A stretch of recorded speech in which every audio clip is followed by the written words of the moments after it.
नमस्कार, मैं हूं संदीप चौधरी। आज सबसे बड़ा सवाल की शुरुआत में कुछ ऐसी तस्वीरों के साथ कर रहा हूं जिन्हें देखने के बाद मन में, कलेजे में सिरहन हो जाएगी, दिमाग जम जाएगा, आप परेशान हो जाएंगे।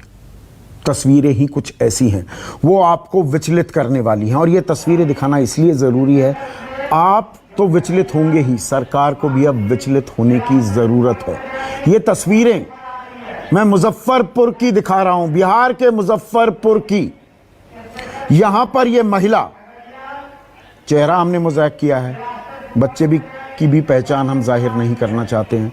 मैं नाम जानता हूं इस महिला का, जो अब इस दुनिया में नहीं है। मैं नाम उजागर नहीं करूंगा, लेकिन यह महिला श्रमिक स्पेशल के जरिए गुजरात के अहमदाबाद से बिहार के मुजफ्फरपुर पहुंची थी। भूखी प्यासी, 45 डिग्री से ऊपर का पारा हो चुका है, तापमान पहुंच चुका है, लू चल रही है। और रेलवे स्टेशन पर, प्लेटफॉर्म पर क्या आलम होगा उसका आप सहज अंदाजा लगा सकते हैं। नहीं सहन कर पाई यह महिला, दम तोड़ दिया। और उसका नन्हा सा बच्चा, नन्ही सी जान, वो जानता ही नहीं मां अब इस दुनिया में नहीं रही। वो अभी भी मां को जगाने की कोशिश कर रहा है, उसका कंबल उतार रहा है, कभी कंबल उठा रहा है, मां मां कर रहा है। ये एक तस्वीर। दूसरी तस्वीर, ये भी मुजफ्फरपुर की ही तस्वीर है। ये जो परिवार बैठा है ना, आप देख रहे हैं, इनकी गोदी में ये 2.5 से 3 साल का बच्चा है। इसने दम तोड़ दिया। ये परिवार, ये भी मजदूर परिवार है, दिल्ली से बिहार के बेतिया के लिए निकला था। ट्रेन दिल्ली से चली मुजफ्फरपुर पर, ट्रेन ने इन्हें उतार दिया। 10 बजे सुबह ये ट्रेन से उतरे। ना खाने पीने की व्यवस्था, पानी का इंतजाम नहीं, मां बेहाल, मां का दूध नहीं उतर रहा था। तो मां चाहकर भी इस बच्चे को अपना दूध नहीं पिला पाई कि और बंदोबस्त नहीं हो रहे हैं, दूध तो पिला दूं, लेकिन दूध नहीं उतर रहा था। इन्होंने कोशिश की, ये बेतिया जाने वाले थे। गाड़ी वाले ने इनसे 15,000 रुपए मांगे, 15,000, मुजफ्फरपुर से बेतिया ले जाने के लिए। परिवार के पास वो पैसे नहीं थे। सुबह 10 बजे से शाम के 4 बजे तक वहीं प्लेटफॉर्म पर रहा, इंतजार करता रहा। कोई ना कोई तो सहारा देगा, कोई तो मदद करेगा, कोई तो इनकी बात सुनेगा, किसी की तो निगाहें पड़ेंगी। बच्चे ने दम तोड़ दिया। उसके पिता क्या बता रहे हैं, ये मैं कहानियां नहीं बना रहा हूं, मैंने अपने रिपोर्टर्स से कई बार वेरीफाई कर ये फैक्ट्स आपके सामने रखे हैं। इसकी वजह भी मैं आगे बताऊंगा। इस बच्चे के पिता की व्यथा सुनिए। जैसे आया था वहाँ पे तो बोला लोग कि दानापुर जाओ। दानापुर आए थे तो वहाँ से बोले कि मुजफ्फरपुर जाओ। मुजफ्फरपुर आए थे तो बाहर निकल के तुझे तो कह रहे हैं कि जाओ सामान वामान लेकर आओ, ट्रेन में बस मिल जाएगा। उसको बाद फिर कह रहे हैं नहीं बस नहीं आएगा, जाओ 3 नंबर पे अभी ट्रेन आ रहा है। फिर ट्रेन पे गया तो वहाँ पे कह रहे हैं कि नहीं चलो बस आ रहा है। ऐसे करते धरते इसे में बच्चे कहा गया मुजफ्फरपुर किया, मुजफ्फरपुर में किया। पदाधिकारियों को जानकारी दिया कि बच्चा सीरियस है। बहुत बोला कि पुलिस वाले के भी बोला। उसको बाद कह रहे हैं कि अभी आओ ट्रेन जाएगा तो बस जाएगा। उसको बाद कह रहे हैं कि अभी नहीं जाएगा तो अलाउंस करेगा। ऐसे करते होते हम लोग, गाड़ी वाला मांग रहा है कि हम 12,000 रुपया लेंगे तब जाएंगे, तो हमारे पास तो 12,000 रुपया है नहीं। तो देखिए, 12,000 की जिक्र कर रहे हैं, 15,000 रुपए तक भी इनसे मांगे गए। कभी दानापुर जाओ, कभी मुजफ्फरपुर जाओ, कभी बस आ जाएगी, कभी और ट्रेन आ जाएगी, या अपनी गाड़ी का इंतजाम कर लो। ये हमारी व्यवस्था का आलम है और हम अपने आप को विश्व गुरु हम बनने वाले हैं, ये दावा करते हुए थकते नहीं हैं। हम अपने मजदूरों, अपने देशवासियों के लिए क्या इंतजाम कर पा रहे हैं, उसकी ये बानगी मात्र है। और सिलसिला यही नहीं थमता। ट्रेन को लेकर अभी राजनीति हावी है। महाराष्ट्र में खास राजनीति हो रही है, उस पर मैं चर्चा करूंगा। सुप्रीम कोर्ट तक मामला पहुंच गया है। मजदूरों की पीड़ा का कल तक केंद्र और राज्यों को जवाब देना है, उस पर भी मैं बात करूंगा। लेकिन पहले, सबसे पहले 2 बड़े सवाल उठा रहा हूं। आज के सवाल क्या है? सवाल नंबर 1, मजदूरों की रेल में कौन कर रहा है खेल? और मजदूर सड़क पर भी मरेंगे, रेल में भी मरेंगे। यह प्लेटफॉर्म की मैंने आपको तस्वीरें दिखाई थी। मेरे साथ चर्चा में बीजेपी के राष्ट्रीय प्रवक्ता, राज्यसभा सांसद हैं जीवीएल नरसिम्हा राव, कांग्रेस के राष्ट्रीय प्रवक्ता राजीव त्यागी, जेडीयू अहम घटक है मोदी सरकार की और बिहार में सरकार चला रहे हैं, उनके मुख्य प्रवक्ता। ये मुजफ्फरपुर की तस्वीरें थी। डॉक्टर अजय आलोक मेरे साथ जुड़ गए हैं। एक और खास मेहमान, महाराष्ट्र राजनीति का गढ़ बन रहा है रेल के खेल में, वरिष्ठ मंत्री, एनसीपी के वरिष्ठ नेता नवाब मलिक मेरे साथ जुड़ चुके हैं। अनुराग भदौरिया, समाजवादी पार्टी के राष्ट्रीय प्रवक्ता मेरे साथ हैं। और पवन कुमार, भारतीय मजदूर संघ, बड़ा मजदूर संघ है, राष्ट्रीय स्वयंसेवक संघ से जुड़ा है, उनके नेता भी मेरे साथ जुड़ चुके हैं। अब जीवीएल, लोग प्लेटफॉर्म पर दम तोड़ रहे हैं, यह हमारी व्यवस्था है। मैं कोई केंद्र राज्य राजनीतिक सवाल नहीं पूछ रहा हूं, मैं सीधा व्यवस्था का सवाल पूछ रहा हूं। हम व्यवस्था भी नहीं कर सकते, माएं दम तोड़ देंगी, बच्चे दम तोड़ देंगे, यह हमारी व्यवस्था है। संदीप, सबसे पहले जो न्यूज आपने दिखाया, जो घटना आपने जिसका जिक्र किया, पहले एक मन विचलित करने वाली घटनाएं हैं। मैं बिल्कुल इसमें मैं कोई राजनीतिक बयानी नहीं करूंगा।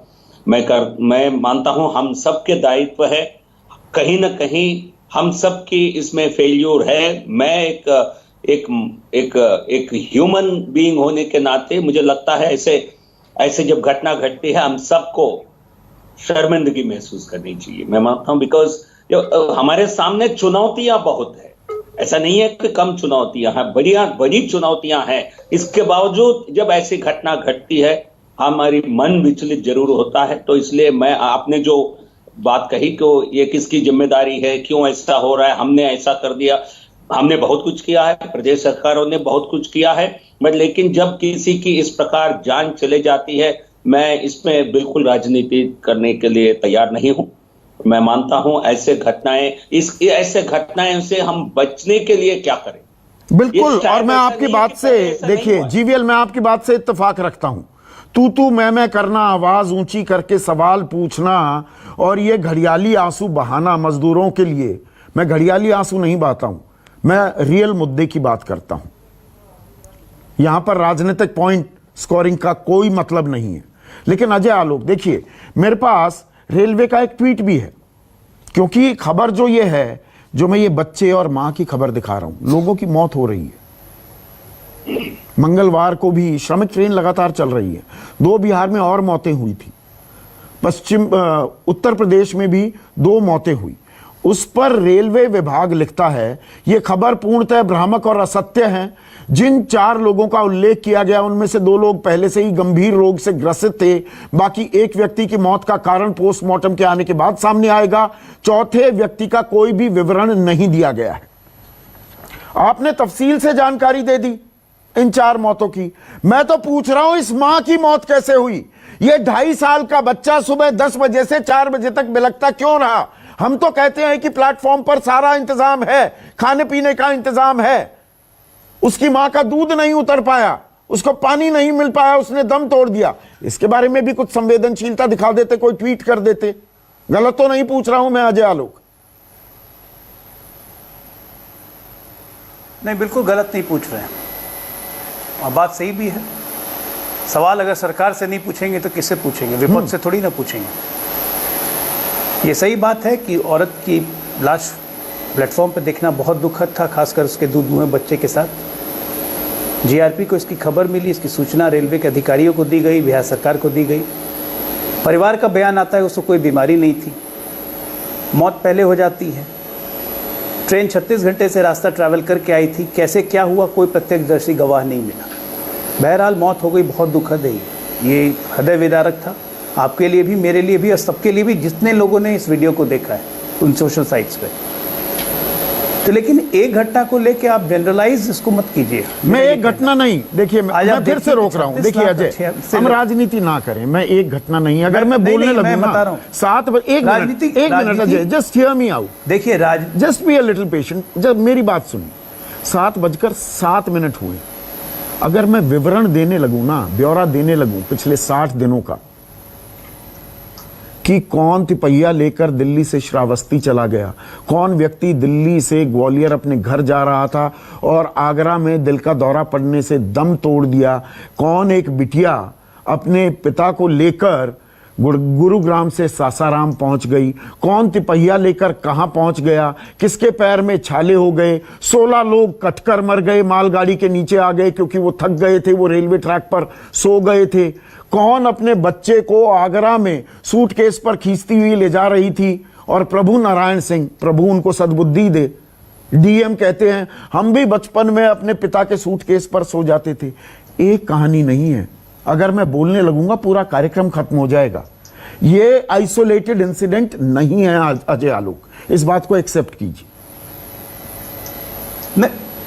मैं आइसोलेटेड इंसिडेंट्स इस महिला को या उस बच्चे को लेके बोल रहा हूं। मैं सब तमाम अव्यवस्थाओं के बारे में आइसोलेटेड नहीं कह रहा हूं। जब एक साथ 50 लाख लोगों का मूवमेंट होता है ये 27 दिनों के अंदर में, तो अगर आप ये सोचते हैं कि ये 50 लाख मूवमेंट में अगर लगभग 100 घटनाएं भी नहीं होंगी, तो पता नहीं, ये सोच मेरी नहीं है। नहीं, फिर से मैं करेक्ट करूंगा अजय आलोक। 50 लाख अजय आलोक, मैं फिर से आपको करेक्ट करूंगा। 50 लाख लोगों की मूवमेंट की दुहाई दे रहे हो।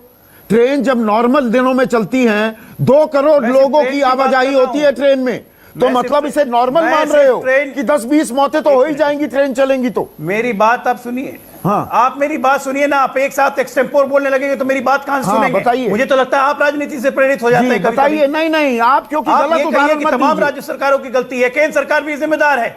आप एक जगह पॉइंटेड फिंगर मत कीजिए। मैं आपसे ये पूछूंगा, क्यों प्रवासी मजदूर निकले उन राज्यों से, तो क्या बोलेंगे आप? मैं आपसे पूछूंगा अगर ये कि क्यों राज्यों ने जाने दिया अपने प्रवासी मजदूरों को, उन प्रवासी मजदूरों को जिनका इकोनॉमी में सबसे बड़ा हाथ था, जिम्मेदारी क्या बोलेंगे आप? क्या दोषारोपण करने का समय है? जिम्मेदारी सबकी है, जिम्मेदारी सबकी है, लेकिन सेंटर स्टेट्स की जिम्मेदारी सबसे ज्यादा है।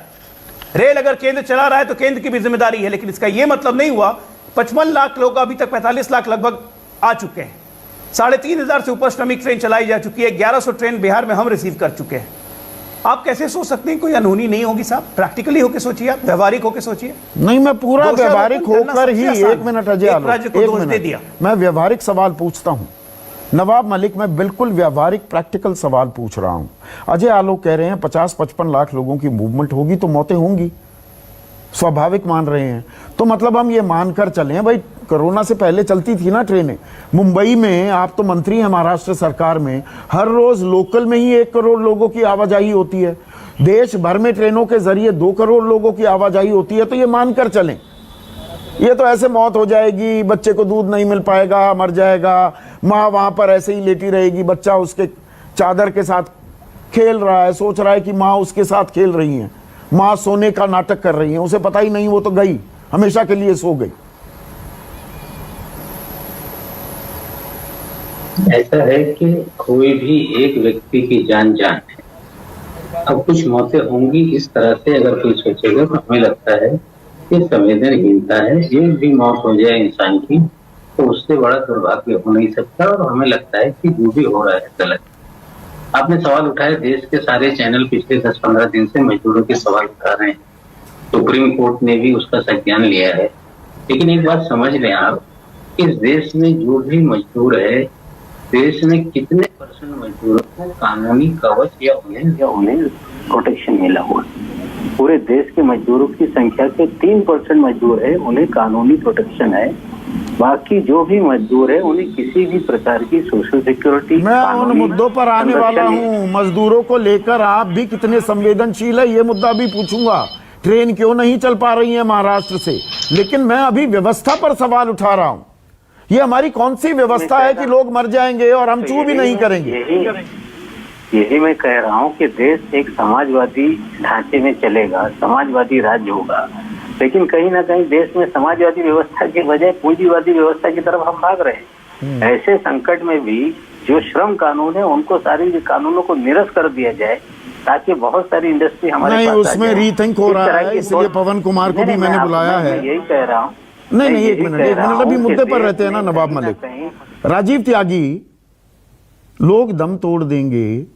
पहले बसों में जा रहे थे, पैदल जा रहे थे, दम तोड़ रहे थे, अब लगा ट्रेनों में बड़ी तादाद में मजदूर जा सकते हैं, अब भी दम तोड़ रहे हैं।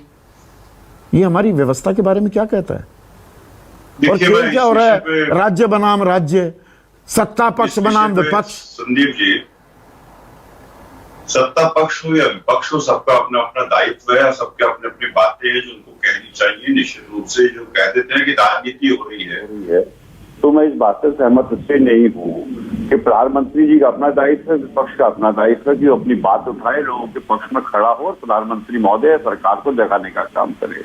इस विषय में 3 बातें कहना चाहता हूँ कि सुप्रीम कोर्ट ने निश्चित रूप से अपना इसका कॉग्निजेंस किया और उसको लेकर के रणदीप सिंह सुरजेवाला साहब ने बकायदा इंटरनेशनल एप्लीकेशन डाली है कि मजदूरों को रोजगार भी मिलना चाहिए, उनका जीवन भी बेहतर फिर होना आप चाहिए। राजनीति करने लगे, रणदीप सुरजेवाला का नाम जोड़ने लगेंगे, सुओमोतो कॉग्निसेंस लिया है, उसके बाद याचिकाकर्ता बन गए। राजनीति मत करिए ना। सब राजनीतिक, हर राजनीतिक दल की दिक्कत यह है, माफी के साथ आप सब बड़े बड़े प्रवक्ता हैं, हर आदमी अपना ही झंडा बुलंद करने में आमादा है, लड़ाई सबकी है। जो आप बात कह रहे हैं, एक डिबेट पे आपने ये भी कहा था कि कर्नाटक राजनीतिक आदमी राजनीति नहीं करेगा तो और क्या वो घास छिलेगा। तो 24 साल की एक बात पे रहा करिए आप भी। नहीं आपसे नहीं, भी- संकट कि काल मुझे में complete कर लीजिए। आपका धर्म कुछ और होता है, सामान्य वक्त में आप राजनीतिक दल है, राजनीति करिए। यह सामान्य वक्त नहीं है राजीव त्यागी। संकट काल में सरकार से पूछे कि लॉकडाउन से पहले 3 प्रश्न पूछ के जवाब दे दीजिए मुझे कि लॉकडाउन से पहले 10 करोड़ प्रवासी मजदूरों के घर पहुंचाने का इंतजाम क्यों नहीं किया था, क्यों कार्ययोजना नहीं बनाई थी? पहला प्रश्न। दूसरा प्रश्न बहुत स्पष्ट है कि लॉकडाउन के दौरान ही जब श्रमिक ट्रेन चलाई जा रही थी, वो श्रमिक ट्रेन भटक क्यों रही है, जगह जगह क्यों पहुंच रही है, 9-9 घंटे क्यों 9-9 दिन क्यों लग रहे हैं, किस वजह से लग रहे हैं, इसके बारे में सरकार बता दे, क्योंकि रेलवे सरकार के अंडर में आता है। तीसरा प्रश्न बहुत स्पष्ट है कि दर्दनाक सफर 2 दिन के बदले 9 दिन में पहुंच रही श्रमिक ट्रेन, भूख प्यास से एक दिन में 7 लोगों की मौत, ये आंकड़ा है। और एक आंकड़ा और कोट करना चाहता हूं लास्ट में जाकर के कि भूख से लॉकडाउन की वजह से 14 मौतें हुई हैं, स्वास्थ्य के कोलैप्स होने की वजह से 54 मौतें हुई हैं, लोगों के चलते चलते प्रवासी मजदूरों के पांव में छाले पड़े, डिहाइड्रेशन से 42 मौतें हुई हैं, पुलिस के अत्याचार से 12 मौतें हुई हैं और आत्महत्या 20 लोगों ने अभी तक की है। इनका वली वारिस कौन होगा, ये पूछ के बता दीजिए। मैं अभी GVL Narasimha Rao, GVL screen पर, जीवीएल देखिए, ये अव्यवस्था की जो बात है ना, अब ट्रेनें भी देखिए, लोग परेशान होंगे। अब कोई बच्चा वहां पर पहुंचा है, दूध मिल नहीं पा रहा, या महिला भूख प्यास में दम तोड़ती है, उसके पीछे एक बड़ी वजह अव्यवस्था की भी है कि गोरखपुर ट्रेन पहुंचनी थी, वो 25 घंटे में पहुंचनी थी, 2.5 दिन लगते हैं। बस्ती ट्रेन पहुंचनी थी, वो 28 घंटे लगने थे, 4 दिन में पहुंचती है। उसके बाद रेल मंत्रालय की स्पष्टीकरण आता है कि नहीं नहीं, ऐसा कुछ नहीं है, लाइनें जैम हो गई हैं। लेकिन बाद में थोड़ी और तफ्तीश की जाती है तो पता लगता है कि बिना टाइम टेबल ही ट्रेनें दौड़ा दी गई थी, रूट तय करना भूल गया रेलवे, तो रूट पर चला दी, टाइम टेबल था नहीं, जो टाइम टेबल के हिसाब से चल रहे थे, आमने सामने ट्रेन हो गई तो रूट डाइवर्ट करना पड़ा। यह भी एक अव्यवस्था का आलम है, मानेंगे इस बात को? रेल मंत्रालय कहता है कि नहीं, कोई दिक्कत नहीं, ये तो ज्यादा ट्रेनें चला रहे हैं तो इसलिए दिक्कत आ रही है। नहीं, देखिए, आपने खुद कहा कि ये संकट के समय है, ये व्यवस्थित तरीके जो जिस रेलवे चार्ट की, रेलवे शेड्यूल की बात जो कह रहे हैं, वो इस आधार पर नहीं किया जाता है कि कितने राज्य में कितने मजदूर भाई बहन रहते हैं, क्योंकि ये इनकी कॉन्सेंट्रेशन है। क्योंकि हमारी रेलवे को भी आप मत कोसिए, क्योंकि मैं चाहता हूं ये डिबेट बहुत सक्षम, साक्षर हो, ये डिबेट के से कुछ पॉइंट निकले, यदि कहीं खामियां हैं तो उसका भी जिक्र हो, बट लेकिन इसको नॉर्मल रेलवे ट्रैवल से कंपेयर नहीं किया जा सकता है, क्योंकि उसमें एक प्लानिंग के तहत किया जाता है। और किस ट्रैक पर, किस रेलवे लाइन पर क्या कैपेसिटी है, वो सब देख के किया जा सकता है। आज क्या है मैं आपको बताना चाहता हूं, 1200 ट्रेन मजदूर श्रमिक स्पेशल के नाम पर अलग अलग जगहों पर खड़ा कर दिया गया। और जहां से डिमांड है, जिस प्रदेश से मैंने जो समझा मैं आपको बता रहा हूं, जिस प्रदेश से डिमांड आता है कि हम दूसरे प्रदेश में एक ट्रेन को चलाना चाहते हैं, उस प्रदेश की अनुमति आ गई है, ये हम इस जगह से चलाना चाहते हैं, हम आप तैयार है क्या? 3 घंटे के अंदर रेलवे स्टेशन पर, उस स्टेशन पर रेलवे डिपार्टमेंट वहां ट्रेन उपलब्ध कराती है, क्योंकि ये उसके पहले घंटों पहले, दिनों पहले नहीं प्लानिंग की जाती। नहीं, अब इजाजत नहीं है ना। ये 2 मई तक, 2 मई के ऑर्डर के हिसाब से व्यवस्था थी। जीवीएल 19 मई को जो ताजा ऑर्डर दिया है रेलवे ने, राज्यों से इजाजत लेने की जरूरत नहीं। नहीं ठीक है, फिर भी जो प्रदेश भेजना चाहता है, देखिए जो प्रदेश भेजना चाहता, जैसा उन्होंने स्वीकृति दिया है, तुरंत ट्रेन लगाने की अभी प्लान है। नहीं तो हम 3 दिन के बाद यदि ट्रेन चलाना है तो सब कुछ व्यवस्थित और बेहतर तरीके से पॉइंट है। और इसी पर राजनीति हो रही है। देखिए, मैं थोड़ा और आपसे बात करूंगा और नवाब मलिक से भी एक क्लैरिफिकेशन चाहिए, क्योंकि ये रेल का खेल इतना कॉम्प्लिकेटेड होता जा रहा है, इतनी राजनीति हावी है। भाई, राज्यों की अनिवार्यता, राज्यों की इजाजत की जरूरत नहीं है। आप ट्रेन चलाइए, मजदूर अपने घर पहुंच पाए, व्यवस्थित तरीके से पहुंच पाए, इसमें कौन सी रॉकेट साइंस है। लेकिन खास महाराष्ट्र को लेकर राजनीति है। मैंने सोमवार को कार्यक्रम किया था, रविवार के सिलसिलेवार 10 ट्वीट्स का मैंने जिक्र किया था। 7:14 से ट्वीट करना शुरू किया रेल मंत्री पीयूष गोयल ने, और रात के 2:11 तक ट्वीट करते रहे कि बताइए, अपनी लिस्ट बताइए, लिस्ट बताइए, मैं ट्रेन चलवाना चाहता हूं, 2 लाख मजदूर अपने घर पहुंच सकें। और अगले दिन 41 ट्रेन चल पाई थी। अब भी राजनीति हावी है। देखिए किस तरह से राजनीति हावी है। पहले बयानबाजी, फिर चर्चा। आधी अधूरी लिस्टें, कोई पुरानी लिस्टें कभी बनी होंगी, कभी कुछ लिस्ट यूपी भेजी होगी, कभी बंगाल बिहार भेजी होगी 10 दिन 15 दिन पहले, उस पर काटा पीटी करके डेट चेंज करके उन्होंने आज के लिए हमसे 145 ट्रेन, 145 ट्रेन कल शाम को मांगी। अब रेलवे ऐसा तो नहीं है कि भाई हम कल शाम को बोले और आज सुबह 145 ट्रेन। परप्रांतीय श्रमिक भाई जो है, उनको अपने अपने राज्य में भेजने के लिए रेलवे प्रशासन ने जो ट्रेनें भेजी है, उसमें लोगों को गुमराह करने का काम केंद्रीय रेल मंत्री पीयूष जी गोयल कर रहे हैं। नवाब मलिक, ये रायता इतना फैला हुआ है, ये कंफ्यूजन को दूर कीजिए। मैंने रविवार के ट्वीट्स का जिक्र किया, तब आंकड़ा था 125 ट्रेन। रेल मंत्री कह रहे थे मैं 125 ट्रेन चलाने को तैयार हूं, और क्योंकि एक ट्रेन में 1700 लोग आ सकते हैं, मैं इसीलिए 2 लाख का आंकड़ा कह रहा हूं। ट्रेनें चली सोमवार को 41। अब आप 125 तो चलवा नहीं पाए। तब कह रहे थे हम 80 चला सकते हैं, हम इतनी नहीं चला सकते, कोई 500 दे देगा, 600 दे देगा रेल मंत्रालय, ट्रेन तो हम कैसे चलाएंगे। ये आप ही की सहयोगी शिवसेना की मुख्य प्रवक्ता प्रियंका चतुर्वेदी ने मेरे कार्यक्रम में कहा। अब आप यकायक 145 ट्रेन मांगने लग गए। ये हो क्या रहा है नवाब मलिक? ऐसा है कि पहले दिन से जो डिमांड थी महाराष्ट्र की, उसमें पेंडेंसी 150 ट्रेन 140 ट्रेन की रही। कभी 20 ट्रेन, कभी 25 ट्रेन हर दिन चलती रही, और 150 ट्रेन की पेंडेंसी थी। पीयूष गोयल जी ने कहा कि हम एक दिन में 150 ट्रेन देने के लिए तैयार हैं। ठीक है, उन्होंने परसों रात में 2 बजे कहा कि आप प्रवासियों की लिस्ट दीजिए। सुबह 9 बजे सारी लिस्ट दी गई, और उन्होंने 92 ट्रेनों का आश्वासन दे दिया कि 125 ट्रेनों का, कि हम 125 ट्रेन छोड़ेंगे। अब हमने पूरे मजदूरों को मोबिलाइज किया। 5 बजे प्रेस कॉन्फ्रेंस करते हैं कि प्रवासी नहीं है, इसलिए गाड़ियां नहीं छूट रही है। सारे चैनलों पे, सारे स्टेशनों की भीड़ लोगों ने दिखाई। लोकमान्य तिलक टर्मिनस है, जहां से उन्होंने 49 ट्रेनों को शेड्यूल दिखाया था।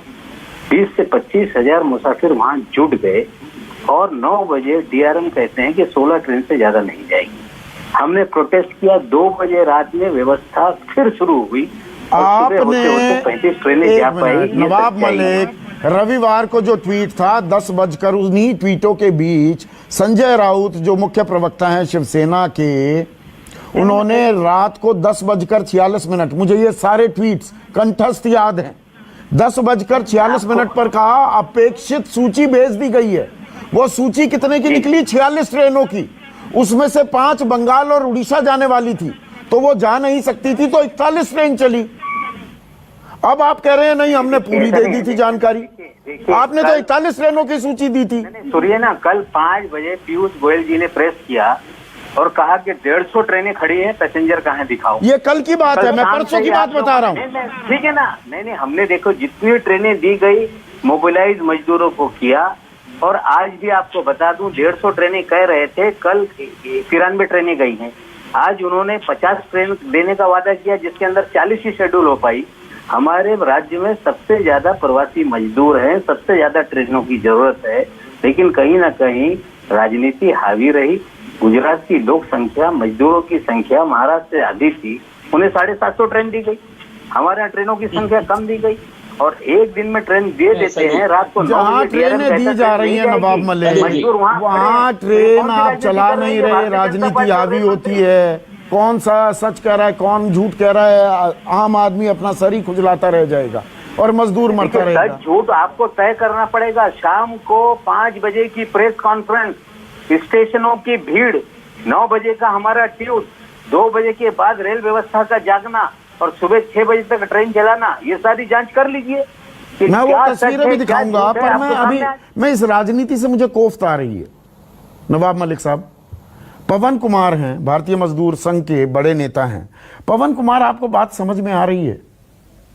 बस की बात हो तो राजनीति, ट्रेन की बात हो तो राजनीति, मजदूर को घर जाना है, वो 45 डिग्री की चिलचिलाती धूप में पैदल भी चल रहा है, अब ट्रेन चलने लगी तो प्लेटफॉर्म पर मर रहा है। सबसे पहले तो आपने जो मुजफ्फरपुर का दृश्य दिखाया वो बड़ा एक दर्दनाक दृश्य है, और निश्चित रूप से रेल व्यवस्था को उसकी जिम्मेदारी स्वीकार करनी चाहिए। रेल व्यवस्था उसे बच नहीं सकती। दूसरा मेरा प्रश्न जीवीएल नरसिम्हा राव से भी एक रहेगा कि ये क्या गवर्नेंस का मुद्दा नहीं है क्या? मोदी जी कहते थे मिनिमम गवर्नमेंट मैक्सिमम गवर्नेंस। ये कौन सी गवर्नेंस है? रेलें लेट चल रही है, 80-80 घंटे लेट चल रही है, ये कौन सी गवर्नेंस सरकार दे रही है? मेरा ये निवेदन है कि क्यों राज्यों पर छोड़ दिया गया मुद्दा? जब सारा काम केंद्र सरकार कर रही थी, तो इस मुद्दे को लेकर केंद्र सरकार ने सारा मुद्दा अपने हाथ में क्यों नहीं लिया? अपने हाथ में लेकर के ट्रेनें चलाती, ताकि राज्यों का ये सारा जो कन्फेडरेशन है राजनीति होती ही नहीं। इस प्रकार की व्यवस्था अगर बनाएंगे तो ट्रेन चलेगी, नहीं तो राज्य की राजनीति, कांग्रेस की राजनीति, इसकी राजनीति, उसकी राजनीति, इस राजनीति में दुनिया फंसी रहेगी। आप फंसाए रखिए। जीवीएल जवाब दीजिए, पवन कुमार जो सवाल पूछ रहे हैं, कहां गया आपका मिनिमम गवर्नमेंट मैक्सिमम गवर्नेंस का फलसफा? नहीं, हम बहुत अच्छा कर रहे हैं, तभी इतना बड़ा संकट जो आ सकता था, इससे देश को हमने बचाया है। आपको यह मानना पड़ेगा, क्योंकि ये लॉकडाउन नहीं होता, ये दिक्कत नहीं होती लोगों को, बिल्कुल नहीं होती।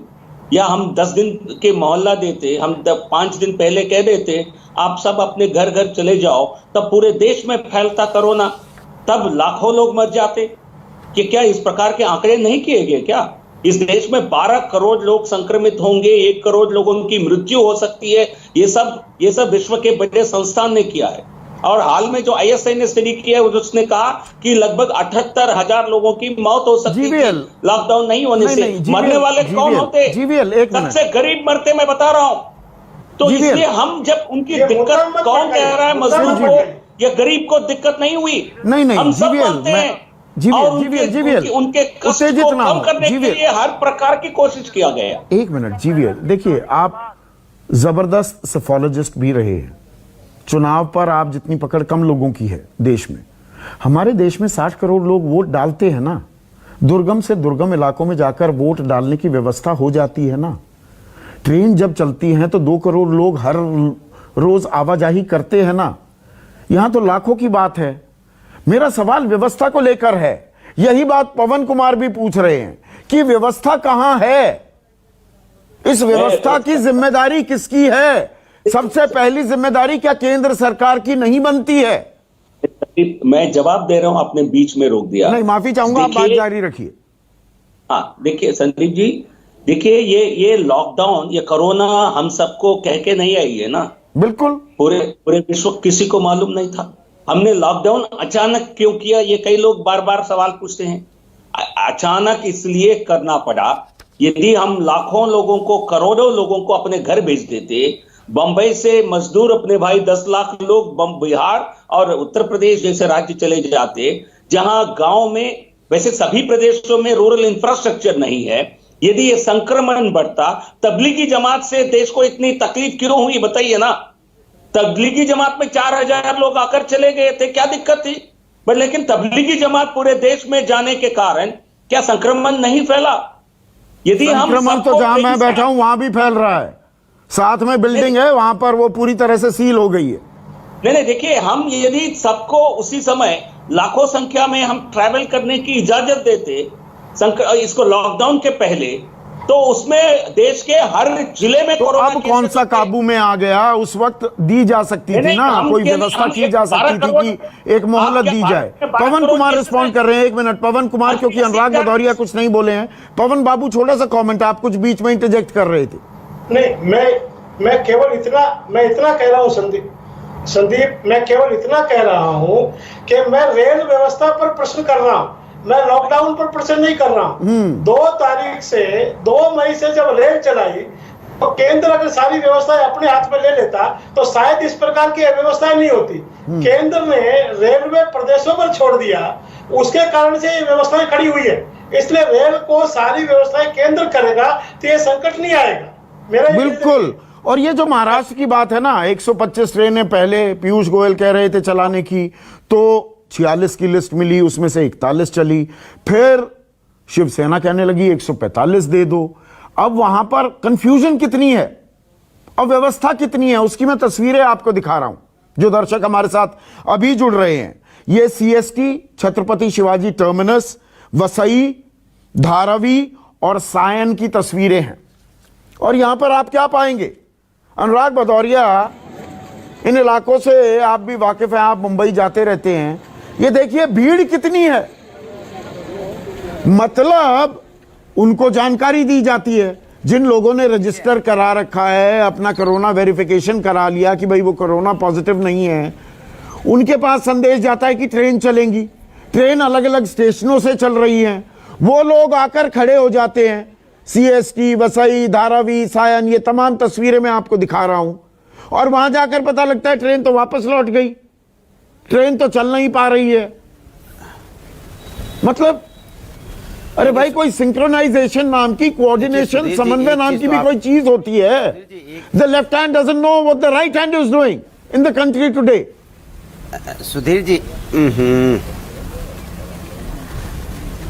सुधीर जी, एक चीज तो बहुत साफ हो गई है इसमें, जो आपने मुजफ्फरपुर की घटना दिखाई, इतनी मार्मिक घटना है, इस पे किसी की कहीं से आवाज नहीं आई और ना कहीं डिबेट हमें देखने को मिला कि एक माँ की मृत्यु हो जाती है, 2 छोटे बच्चे भटक रहे होते हैं, तो क्या आत्मा मर गई है भारतीय जनता पार्टी की? मुझे लगता है, या भारतीय जनता पार्टी के रेल मंत्री की आत्मा मर गई क्या? उनको नहीं बोलना चाहिए था कि इतनी दर्दनाक घटना है, मैं बहुत व्यथित हूँ और इसकी जिम्मेदारी रेलवे लेता है, या रेलवे का कर्मचारी लेता है, या रेलवे डिपार्टमेंट का लेता है, और इन बच्चों की देखरेख रेलवे करेगा और इनकी सारी जिम्मेदारी रेलवे डिपार्टमेंट लेता है। इसमें बुराई क्या है? ये भी तो अपने हिंदुस्तानी है, ये कोई पाकिस्तान की माँ नहीं थी, हिंदुस्तान की माँ थी।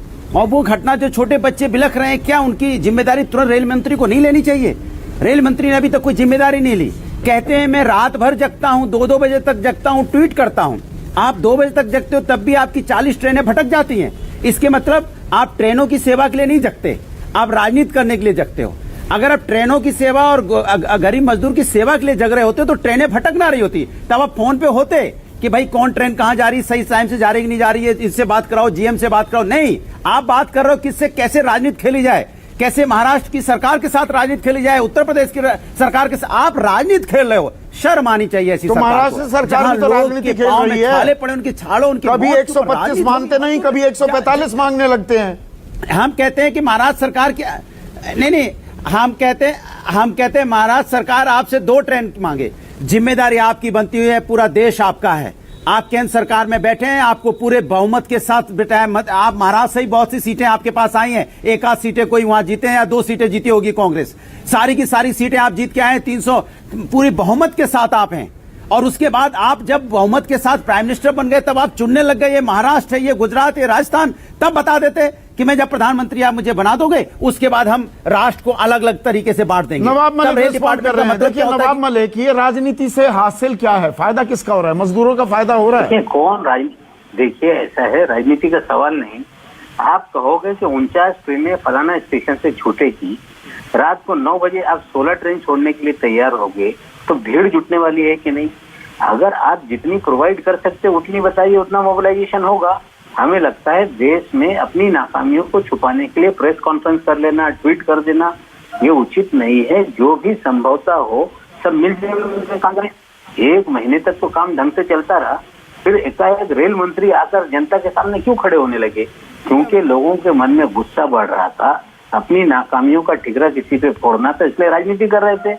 लेकिन कल कह रहे थे कि स्टेशन पे लोग नहीं, प्रवासी नहीं, स्टेशन की भीड़ बता रही है कि स्टेशन पे लोग थे, ट्रेन नहीं चल पाई। ये सच्चाई है। ये मैं तस्वीरें दिखा रहा हूं। बहुत बहुत शुक्रिया नवाब मलिक, आप हमारे साथ जुड़े, आपने वक्त निकाला। अब एक और मेहमान माधव आनंद मेरे साथ जुड़ रहे हैं, प्रवक्ता हैं RLSP के, वो भी जुड़ने वाले हैं। लेकिन देखिए दर्शकों, एक बात समझिए, मजदूरों को लेकर कितनी पीड़ा है हमारे राजनेताओं में, हमारे राजनीतिक दलों में, वो आप देख रहे हैं। रेल पर खेल हो रहा है, रेल मंत्री अपनी राजनीति कर रहे हैं, महाराष्ट्र सरकार अपनी राजनीति कर रही है, प्रधानमंत्री हर बात पर बोल रहे हैं, मजदूरों को लेकर कुछ नहीं बोल रहे हैं, कुछ नहीं बोला है। लॉकडाउन में इनके दर्द को साझा नहीं किया है, यह बात मैं पीड़ा के साथ कह रहा हूं। प्रधानमंत्री नहीं बोले हैं और सुप्रीम कोर्ट भी नहीं बोल रहा था। पूरी जिम्मेदारी से मैं ये कह रहा हूं, सुप्रीम कोर्ट के सामने बहुतेरी जनहित याचिका दाखिल की गई कि केंद्र सरकार को, राज्य सरकारों को निर्देश दें कि वो मजदूरों के दर्द को समझें, उनके लिए व्यवस्था करें। लेकिन PIL एंटरटेन नहीं की गई। उसके बाद 20 बड़े वकीलों ने सुप्रीम कोर्ट के जजेस को लिखा, रिटायर्ड जजेस ने लिखा, तो अब सुओ मोटो कॉग्निजेंस लिया है, स्वतः संज्ञान लिया। कल केंद्र और राज्यों को सुप्रीम कोर्ट कुछ निर्देश भी दे सकता है। अब रणदीप सुरजेवाला भी उसमें याचिकाकर्ता हो गए, जो राजीव त्यागी कह रहे थे। लेकिन पवन कुमार और उसके बाद राजीव त्यागी रिस्पॉन्ड करेंगे। पवन कुमार, मजदूरों को लेकर किसी के मन में दर्द नहीं है। रेल मंत्री खामोश, महाराष्ट्र सरकार खामोश, प्रधानमंत्री खामोश और सुप्रीम कोर्ट भी खामोश। पूरी जिम्मेदारी से मैं ये कह रहा हूं। साफ सुप्रीम कोर्ट हो, हाई कोर्ट हो, केंद्र की सरकार हो, प्रदेश की सरकार हो, इतनी संवेदनहीनता हमने कभी नहीं देखी जितनी अब संवेदनहीनता देख रहे हैं। लगातार मजदूर सड़क पर जा रहा है, पैदल चल रहा है, बढ़ रहा है। किंतु मेरा एक आग्रह है, हम देश की बात करें, ये केवल उत्तर प्रदेश में हो रहा है क्या, बिहार में हो रहा है क्या?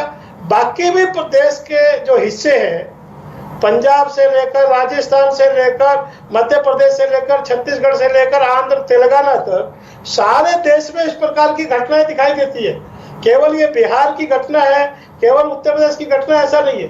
देश भर में इस प्रकार की स्थिति बनी है। और दुर्भाग्य से जो राजनेता इन मजदूरों के पास वोट लेने के लिए जाते हैं, वो एक भी इनकी मदद करने के लिए दिखाई नहीं देता। हाँ, आपके पास बैठकर, मेरे पास बैठकर राजनीतिक बात बहुत करेंगे, सड़क पर जाकर मदद करना। इनकी लाखों गाड़ियां चलती है चुनाव के समय, ये गाड़ियां आप क्यों नहीं चला सकते?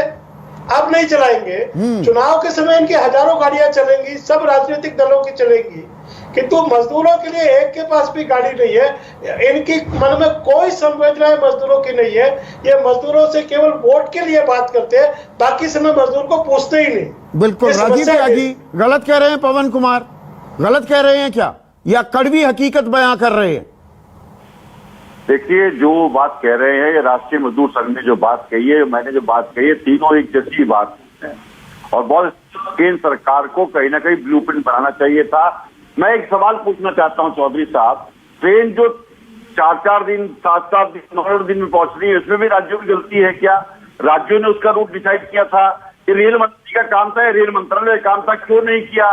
अब मेरे 4 सवाल पूछे थे भारतीय जनता पार्टी से, उसमें किसी का जवाब नहीं आया और वो कैसे राजनीति कर रहे हैं। तो मेरे मित्र ये बता दें कि जब बंगाल में तूफान आया, प्रधानमंत्री महोदय दौरा करने गए और 2-2 लाख रुपए की घोषणा करके आए मृत लोगों के लिए, अच्छी बात उन्होंने घोषणा की, तो प्रवासी मजदूरों के लिए घोषणा कर देते। क्या बंगाल में चुनाव है इसलिए वहां राजनीति करी जाएगी? क्या बंगाल में चुनाव है इसलिए वहां जाया जाएगा? प्रवासी मजदूर तो पूरे देश में मर रहे हैं, उनके बारे में कौन घोषणा करेगा? केंद्र सरकार को अपनी जिम्मेदारी से नहीं पता जा सकता। दूसरी बात बहुत स्पष्ट है, ये पहला पॉइंट है, क्विक रिएक्शन चाहूंगा। जीवीएल, पश्चिम बंगाल पहुंच जाते हैं प्रधानमंत्री, वहां राहत पैकेज की घोषणा कर देते हैं, दर्द का इजहार भी कर देते हैं, मजदूरों पर चुप क्यों? पश्चिम बंगाल में अभी चुनाव है इसलिए। बिल्कुल ये झूठा आरोप है, बिल्कुल झूठा आरोप है कि चुप है, कुछ नहीं कर रहे हैं। ये श्रमिक स्पेशल जो लगभग, सुन लीजिए, मैंने आपकी ऐसे क्रॉस टॉक नहीं है जीवीएल, नहीं मैं तू तो मैं नहीं होने दूंगा। जीवीएल हाँ बोलिए, बीच में मत बोलिए। हाँ बोलिए। क्या सरकार ने कुछ नहीं किया है? क्या ये 4000 ट्रेनें जो सरकार चलाई लगभग मजदूर के लिए स्पेशल ट्रेन चलाई, ये कुछ नहीं है?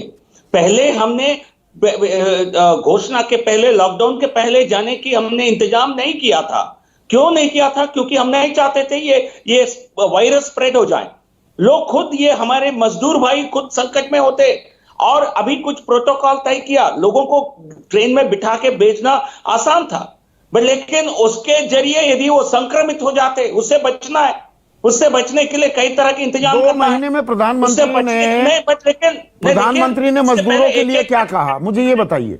और सुन लीजिए ना संदीप, प्लीज सुन लीजिए। हाँ। सुनने का आदत रखिए। हाँ। जब ये ट्रेन पर पहुंचते हैं, जब स्टेशन पर पहुंचते हैं, क्या उनको वहां रिसीव करना, कई जगह हर प्रदेश में उनको अलग से ले जाना, उनको क्वारंटाइन करना, ये पहले ट्रेन में ऐसा होता था क्या? नॉर्मल ट्रेन में जरूरी है क्या? क्योंकि हम संकट में हैं। केवल बस में, ट्रेन में भर के लोगों को ले जाना आसान था, उसमें सामाजिक दूरी रखना, 1700 के बजाय 4000 लोग। ठीक है, आपका फेयर पॉइंट है। ये देखिए, रेल से मैं आगे बढ़ गया हूं, मैं व्यापक सवाल अब पूछ रहा हूं। अजय आलोक, सरकार, मैं सीधा नाम ले रहा हूं, प्रधानमंत्री हो, रेल मंत्री हो, सरकारें हो और सुप्रीम कोर्ट हो, हर कोई मजदूरों की समस्या को लेकर खामोश क्यों है? सीधा सवाल है मेरा। मजदूरों की समस्या को लेकर कोई खामोश नहीं है संदीप, चाहे वो प्रधानमंत्री हो, चाहे बिहार की सरकार हो, चाहे यूपी की सरकार हो। जरा इन तीनों के अलावा मुझे एक सरकार का नाम बता दीजिए जिसने मजदूरों के खाते में डायरेक्ट डीबीटी ट्रांसफर किया हो। हमने अपने सरकार के माध्यम से 1000 रुपये हर मजदूर, 27 लाख मजदूरों के खाते में दिए, 3-3 महीने का राशन दिया।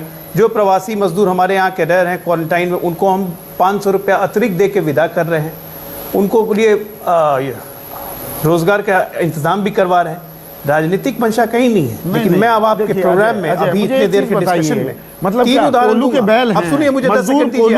आप मुझे हर बार एहसान कर दिया कि आपके खाते में पैसे डाल दिए, आप मुझे ट्रेनों में इनको घर पहुंचाने की व्यवस्था कोई करेगा नहीं? एहसान किया, इनकी जो परेशानी है उसके बारे में कोई बोलेगा खुलकर? संदीप सुनिए, अब आप इस तरह से बीच में रोकिए मत, बीच में रोकिए मत, ये आप अन्याय कर रहे हैं आप मेरे साथ। नहीं, पूरा बोलने दीजिए। हाँ बोलिए। मजदूरों के खाते में पैसे देके हमने कोई एहसान नहीं किया, ये उनका हक है। मुख्यमंत्री और हमारे प्रधानमंत्री कहते हैं कि देश की संपदा पर पहला हक आपदा पीड़ितों का होता है। हम किसी संप्रदाय का नाम नहीं लेते, हम कहते हैं कि आपदा पीड़ितों का पहला हक होता है। राजनीति कौन कर रहा है अभी आपके पैनल पर मैं उदाहरण के साथ इसी 40 मिनट के डिस्कशन में दिखाऊंगा। पहला उदाहरण, कांग्रेस प्रवक्ता ने माना कि प्रवक्ता राजनीति नहीं करेगा तो क्या करेगा, तब आपने टोका कि आपदा के समय राजनीति नहीं, तो कहा कि नहीं, राजनीति तो हमेशा चलती रहेगी। एक आपके पैनल पे। दूसरा उदाहरण, एनसीपी, नाम क्या है, राष्ट्रवादी कांग्रेस पार्टी, बोल के क्या गए, समाजवादी व्यवस्था से देश नहीं चल रहा है। पार्टी अलग, सोच अलग। तीसरे, जो न 3 महीने न 13 में आपके हरे कुर्ते पहन के एक प्रवक्ता बैठा हुआ है, ये न 3 महीना 13 महीना सरकार में ना विपक्ष में, नहीं कोई निजी ना अपनी जिम्मेदारी निभा रहे हैं। लेकिन देखिए ज्ञान दे रहे हैं किसको? नहीं, निजी कमेंट नहीं कर रहा हूं। नहीं, मैं मेरे चैनल पे नहीं, मेरे शो में नहीं, नाम नहीं जानता हूं इसलिए हरा कुर्ता बोल रहा हूं। ना वो फिर आपके बारे में बोलने लगेंगे। मुझे नहीं मजा आता ना, मैं हमारे दर्शकों को ऐसे नजारे दिखाना चाहता हूँ, और चैनलों को आता होगा मजा। वो इम्पोर्टेंट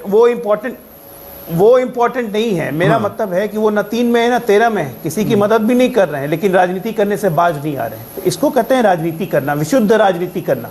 मजदूरों के लिए क्या किया, कौन कर रहा है कौन नहीं, देशवासी जानते हैं। बिना उनको राशन दिए हुए, बिना उनको पैसे दिए हुए, उनको खदेड़ दिया गया। ये तस्वीरें क्या बता रही हैं? चाहे वो हजारों लाखों की तादाद में मजदूर परेशान घूम रहे हैं, घड़ियाली आंसू यहां बहाए जा रहे हैं। माधव आनंद, मैं इसीलिए सुप्रीम कोर्ट भी पीआईएल नहीं एंटरटेन करने को तैयार था। मजदूरों की हालत यह है, मानो हम एहसान कर रहे हैं कि जी पैसे दे दिए। अरे बड़ा एहसान किया, कोलू के बैल हैं, आप माई बाप हैं, वो भी देशवासी हैं।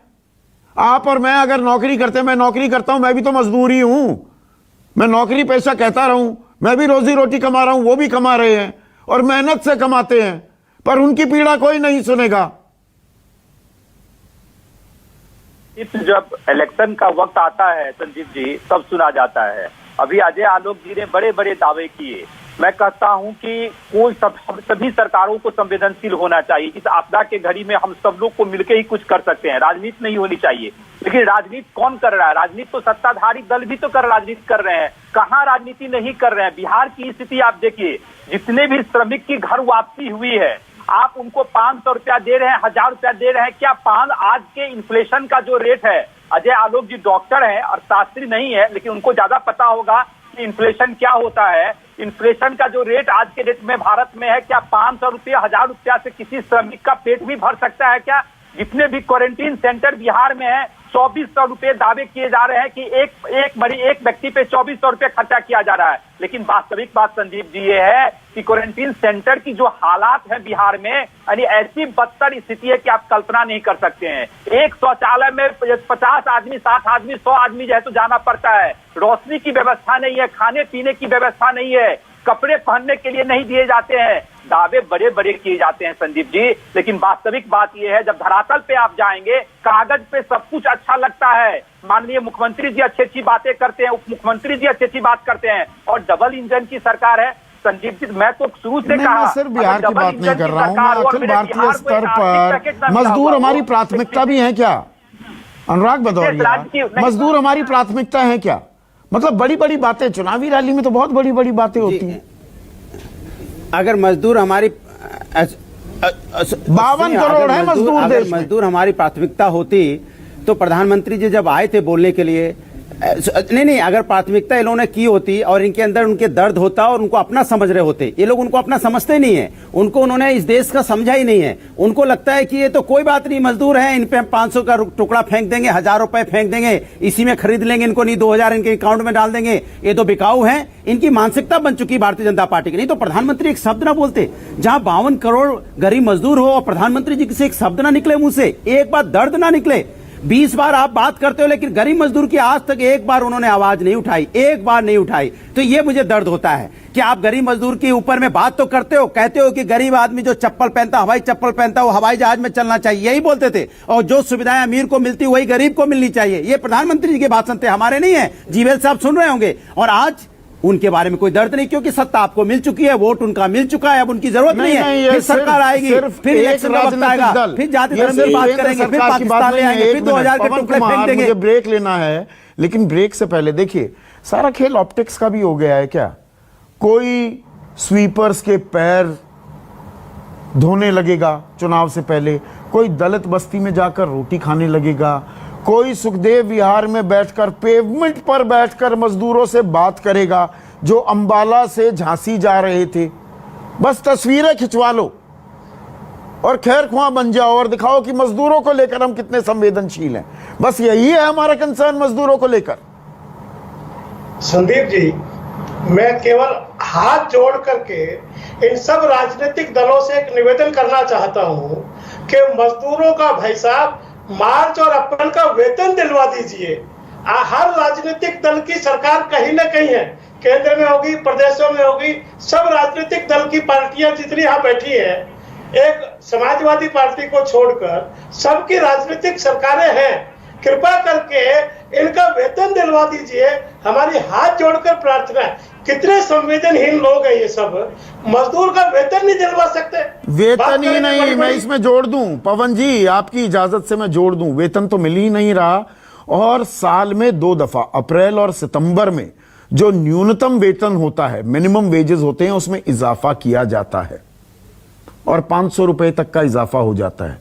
देश में कोई न्यूनतम वेतन है नहीं एज सच, पर 178 रुपए की एक लिमिट है कि 178 रुपए से नीचे नहीं। तो 178 रुपए एक मजदूर को मिलते हैं और साल में 500 रुपए बढ़ जाते हैं। इन 2 वेतन वृद्धि के चलते ये भी रोक लिए हैं सरकार ने। 7,500 करोड़ का फायदा हो जाएगा सरकार को। 15 करोड़ मजदूर जिनको ये वेतन मिलता है सरकारी भत्ते के अंदर आते हैं और 500 रुपए बच जाएंगे तो 7,500 करोड़ रुपए सरकार ने बचा लिए मजदूरों का पैसा मारकर।